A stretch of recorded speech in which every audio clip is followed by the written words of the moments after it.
Bonjour à tous. Nous allons étudier dans cette vidéo la conductivité électrique de plusieurs solutions aqueuses. Une solution aqueuse est composée d'eau dans laquelle se trouve un soluté dissous qui peut être moléculaire ou ionique. Afin de mesurer la conductivité, nous réaliserons ce circuit électrique de test. C'est un simple circuit dans lequel sont montés en série un générateur de tension continue, un interrupteur, une lampe qui va servir de témoin. Si la solution est conductrice, le courant pourra circuler et la lampe s'allumera. Mais nous montons aussi un ampèremètre. Il permettra de déceler de faibles courants qui, bien que circulant dans le circuit, seraient trop faibles pour faire briller l'ampoule. Enfin, une cuve à électrolyse, aussi appelée électrolyseur, qui est constituée d'une cuve dans laquelle se trouvent deux tiges métalliques appelées électrodes. Voici le montage. Notre générateur de tension continue, réglé sur 12 volts. La lampe, un multimètre que l'on va utiliser en mode ampèremètre.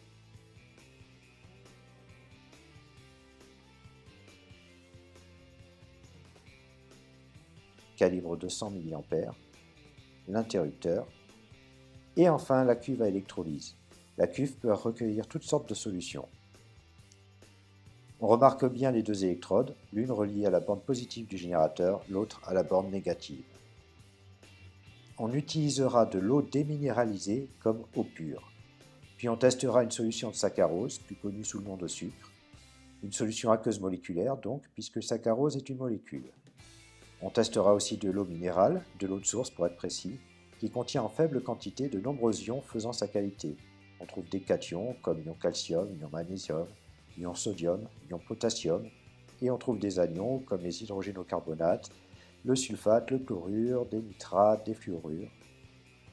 Dans ce bécher se trouve une solution aqueuse ionique de chlorure de sodium, plus connue sous le nom d'eau salée. Et enfin, cette belle solution bleue est une solution aqueuse ionique de sulfate de cuivre. On commence par l'eau distillée.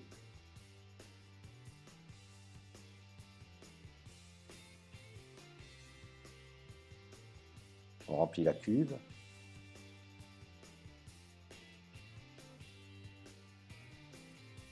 On actionne l'interrupteur et rien.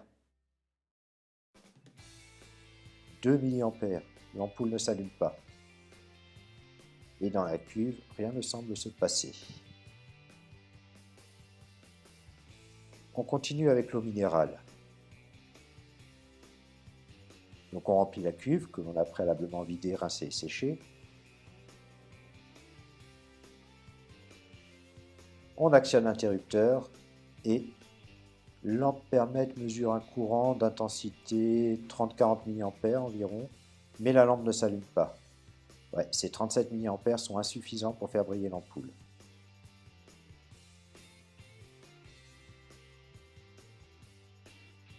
Et dans la cuve, on remarque de fines gouttelettes sur une électrode.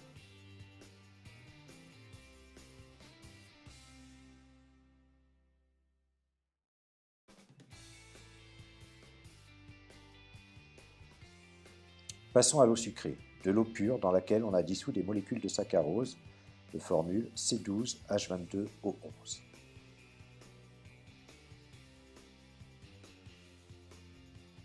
On ferme le circuit et rien, un très faible courant de 5 mA. La lampe éteinte bien sûr.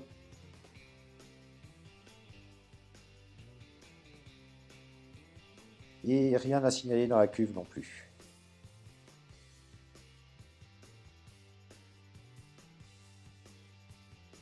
La solution aqueuse de chlorure de sodium que je verse dans la cuve que j'ai bien sûr rincée et séchée entre les deux tests.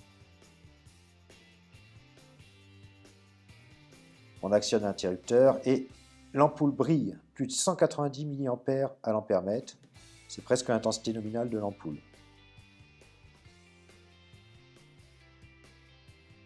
Et dans la cuve, grosse production de gaz au niveau d'une des électrodes, celle reliée à la borne négative du générateur.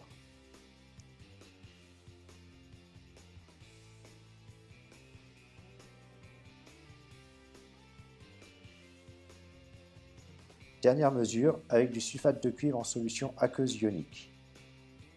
On verse.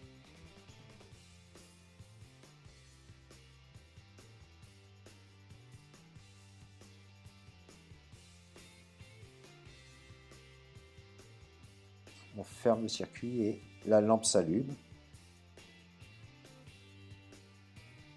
Bon, la lampe brille moins que tout à l'heure, mais c'est normal, on a une intensité de courant d'environ 120 mA. Et dans la cuve, on remarque qu'il se forme un dépôt sombre sur une des électrodes.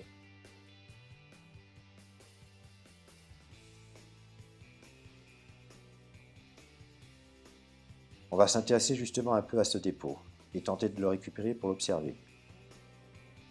On ouvre le circuit, on retire délicatement la cuve.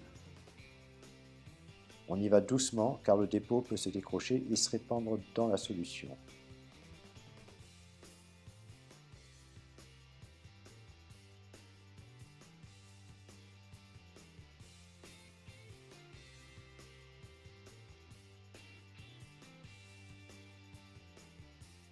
On récupère la solution de cuivre afin de la jeter dans un baril destiné à la récupération des produits chimiques polluants.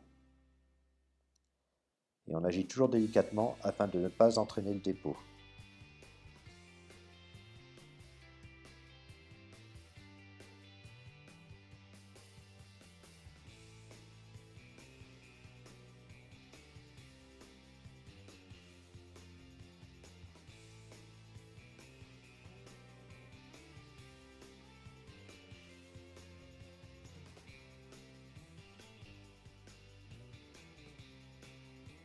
Voilà.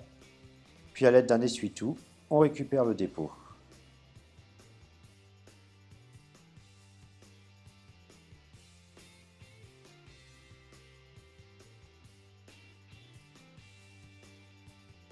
Il a l'aspect d'une poudre noire qui tend vers le marron en s'asséchant. C'est du cuivre métallique, des atomes de cuivre.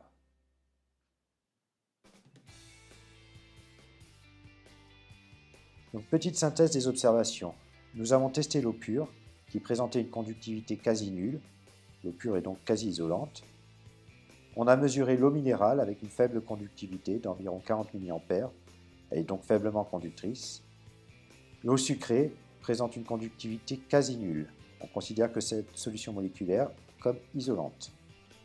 Par contre, l'eau salée a une conductivité mesurée forte d'environ 190 mA. Cette solution ionique est donc conductrice. De même que la solution de sulfate de cuivre avec une intensité de 120 mA environ. Conclusion, les solutions aqueuses ioniques qui contiennent des particules chargées sont conductrices de courant, alors que l'eau pure et les solutions aqueuses moléculaires, qui ne contiennent pas de particules chargées, sont isolantes. À bientôt pour une autre vidéo de chimie.